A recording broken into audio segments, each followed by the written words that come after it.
Welcome back, Richard. Thank you. I was on the edge of my seat then. It would be very difficult in a seat like this. So make yourself comfortable. Yes. We've got lots and lots of questions to get through. OK. Son Josh is here as well, so you just anything you're not happy with, you just call out, OK? All right, to protect him. Grab your phone. Let's go straight to the telephones and... Do I have to do anything?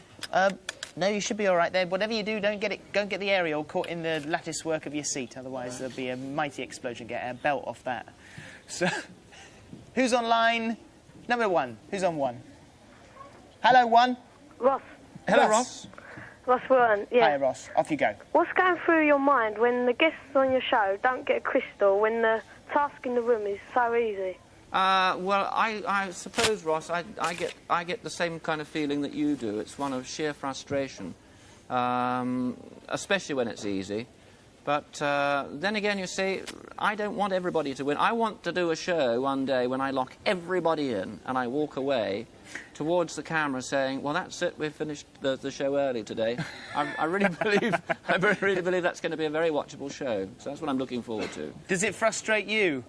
Yeah. You get frustrated? You shouting at your television? Yeah, especially when you see it every week. Yeah, me too. I've ended up shouting as well. I think the frustration value is very high on our show. Yeah. I mean, that's part of our But that's viewing the figures. attraction, yes, absolutely. Yes. Good. Thank you very much indeed for that.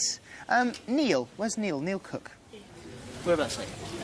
Where did the Crystal Maze come from? Because I saw it on French TV. The idea for the Crystal Maze is French. In fact, I did a pilot for both the French people and the British people, and the show then was called The Keys to Fort Boyard. And it was going to be filmed in a Napoleonic fort down in the Bay of Biscay. And when we went to do our show, they said, well, I'm afraid your fort is not finished yet. And we said, well, I'm sorry, but, you know, Channel 4 have given us the money, and we've got to get up and run with it. And so the producers from England went across to France and sat down with the Keys to Fort Boyard producers, and they came up in an afternoon with the Crystal Maze, which actually is the better show, strangely. Like many of those things in life, you know, you spend a long time plotting something out, and it becomes a bit sort of heavy-handed, and you suddenly go, ah, like the haiku, as in Japanese, you know, a quick moment, and it's much better. And I think we will be running longer than the Keys to Fort Boyard, actually. Fair enough. Back onto the telephones now. And line 2. Hello, 2. Hi, it's Who's Davina that? Warrington. Hi, Davina. Hi. Off you go. Is there going to be another children's edition of the Crystal Maze, and how can children enter? Well, Early Bird will probably give the answers to when to enter, and I assume, I'm only guessing now because I don't really know, but I would imagine that they're going to do another children's show this coming Christmas. We've done two Christmases now, and they've both been very successful and very popular, and lots of people write in and want to be on it. I have friends with children who keep saying, oh, look, we know you can't so-and-so be on the show. And I'm afraid it doesn't work that way. It's got to be fair, and everyone has to write in and answer a little question and get on the show that way. So you've got to keep your eyes and ears open. Yes. That's the Well, thing. we'll let you know when that's going to happen. Good stuff. Thanks for that, Davina. And another question here. We'll go to Dylan. When people get locked in, do they really stay there? Well, obviously not, because we run on. If they get locked in the first zone and we rush off around 3 other zones, it seems a bit awkward to leave them there. So we do let them out to have a cup of tea and a bun, and then we lock them back in again. Andrew. Whereabouts is Andrew? Next door. Who thinks up the games, and is it easy to think up others? The games are thought up by several areas. They come from several areas. We did have Mensa at the beginning. That's an organisation devoted to bright people. We don't want to belong. And there was another games workshop, was another place. But now the games are sort of developed in-house because now we sort of know what is required. The game has to be played between 2 and 3 minutes. It has to be easily understood, not only by the person that's playing it, but also by the viewing public at home, so that you look and you see what the person's supposed to be done. It has to be fairly colourful, what they call, a terrible word, televisual, and, you know, it basically has to be understood, playable, and won all within the given time. So those are the factors that control that. Who plays them? Do you go in there maybe on a rehearsal day and work through new games? That is done. We first of all, the game is offered up to the company and they sit down and they look at it and see if it's feasible, and they sit down with the Games Workshop or other people, Artem, who in fact have to build the games. They sit down and say, is this possible? What sort of money is it going to be involved to build it? And then they play it in a very kind of rudimentary fashion. It's played, and if it works, then it goes to the next stage, which is actually building the game, because all that stuff has to be built, welded, and nuts and bolts, and all that sort of stuff. And then as it's set up for the start of the series, we go in and we do play the games. We take in friends and neighbours, and sometimes we take in a dummy team to play at least one game, full game, with cameras. Which doesn't ever go out, and just to see how it works. Fair enough. Back onto the telephones now, and line number 3. Who's on 3? Hello? Hello. Michelle. Michelle, hi. Michelle. Hello, Richard. Michelle, hello, dear. Yes, I have a friend, Gemma Bromfit, who's been a fan for the Rocky Horror Show for many years.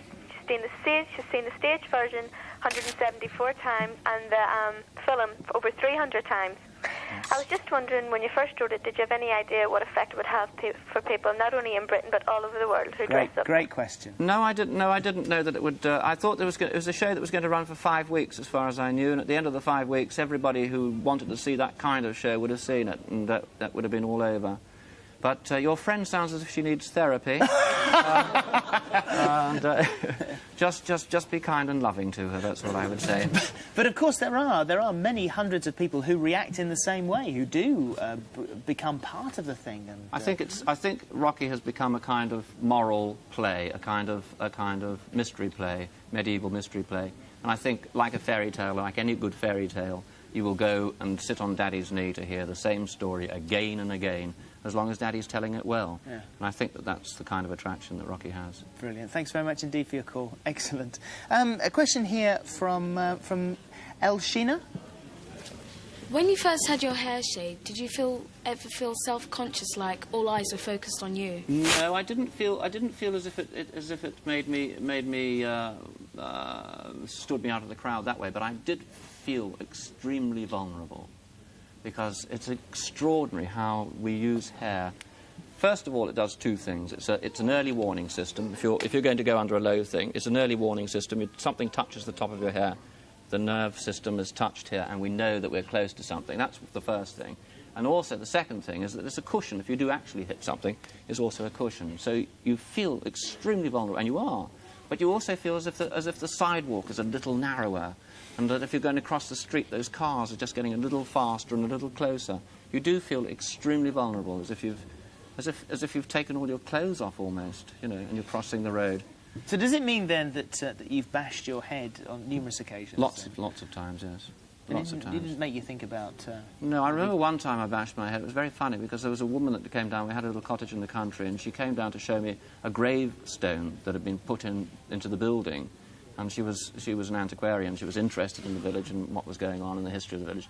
And so we didn't know each other. We'd never met before. And she said, "Oh, hello, I've come down to show this gravestone. You've got it round the back. I just come this way. Come this way. It's down here." And as I went down, I hit my head. And I wanted to swear. I mean, I was so angry. I went, "Oh, oh, oh." And she wanted to cuddle me. And she went, "Oh, my dear, oh, my dear." And it was the two of us locked together, you know, in this very uncomfortable situation. And so I said, "No, it's all right, it's all right. You don't have to cuddle me, and I'm not going to swear." And you've got used to it now, of course, yes. So maybe you don't bash you, because you've no scars and things on your head. No, so well, I have, actually, but, you know, it's generally it's just a brush with death, near brush with death. Life in the fast lane of a bald-headed person. Good heavens. You have a competition for us. Yes, I have a competition for you. There's only one prize, but there's two objects. There is a photograph, which is, in fact, a jigsaw puzzle of probably the most beautiful being on the planet, and a Crystal Maze game, adventure game, which is very good, but don't lose the little pieces, OK? And the question to win these is, where is the largest hedged maze in the world? That's the question. The largest hedged maze. Yes. In other words, a maze which is built out of topiary, a hedge, as opposed to bricks and anything else. OK. Answers on the postcard to us here at Going Live. PO Box 8181, London W12 7SE. Richard, thank you very much indeed. It's my great pleasure. Excellent. The very best of luck. And we hope that you managed to get that young people's crystal maze together as well at Christmas time. Yes, that'd be good. Yeah, it was good watching.